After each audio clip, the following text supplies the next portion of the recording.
আসসালামু আলাইকুম বন্ধুরা। আজকে ব্লগটি হচ্ছে আমার ছোট বোনকে নিয়ে। আজকে তার স্কুলের ফার্স্ট ডে। তো সকাল তাকে ঘুম থেকে তুলে নরমালি সে ঘুম থেকে সকালে ওঠে না। তো আজকে সকাল ঘুম থেকে তুললো এবং রেডি করাই দিল। এরপর আমাদের পরিচিত একজন রিক্শাওয়ালা আসলো। স্কুল বেশি দূরে না, তবুও রিক্সা আনলো প্রথম দিন হিসেবে।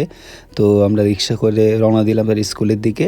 কিছুক্ষণের মধ্যে আমরা তার স্কুলে পৌঁছে যাই এবং আম্মু দুষ্টামি করে রিক্সাওয়ালার সাথে ভাড়া কত দিবে সেটা নিয়ে। পরে এ হচ্ছে তার স্কুল। সে অনেক বেশি খুশি ছিল হ্যাঁ, যখন আব্বু তার জন্য স্কুল ব্যাগ আনলো। সে স্কুলে যাবে অনেক বেশি খুশি ছিল। তো পরে আম্মু তাকে স্কুলে গেট দিয়ে ঢুকালো। তো নর্মালি যা আমরা করি আর কি, স্কুলে নর্মালি ঢুকালো। তো সে আশেপাশে সব কিছু দেখছে যে আমারে কই নিয়ে আসলো। তো এরপর ফাইনালি সে স্কুলে পৌঁছালো এবং স্কুলে ঢুকলো। তো আমরা সবাই নর্মালি মনে করেছিলাম যে সে অনেক হাসি খুশি আছে। হ্যাঁ, অন্যান্য বাচ্চারা কান্নাকাটি করে না। তো তাকে আম্মু স্কুলে তার ক্লাসরুমে নিয়ে বসালো। তো আশেপাশে এগুলো সব ম্যাডাম, তো ম্যামরাও হেল্প করছে তাকে।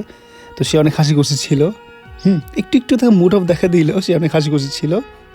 হ্যাঁ, কিন্তু আমরা সবাই ভাবছিলাম যে অন্যান্য স্টুডেন্টদের মতো সে করবে না, সে নর্মালি স্কুলে যাবে, অনেক মজা করবে। এই সাফা সাফা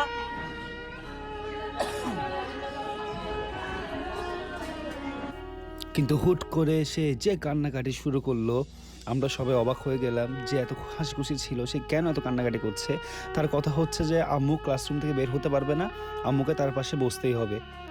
কি হলো, শেষমেশ আম্মুকে তার সাথে একসাথে ক্লাস করতে হলো। তার জেদের সামনে আম্মু হেরে গেল। তার প্রথম দিন হিসেবে আমরা এত কিছু করলাম না, তার কান্নাকে প্রস্তুতি দিতে হলো। তো এই ছিল তার আজকে প্রথম দিন। ভিডিওটা ভালো লাগলে অবশ্যই লাইক করবেন এবং পাশে থাকবেন।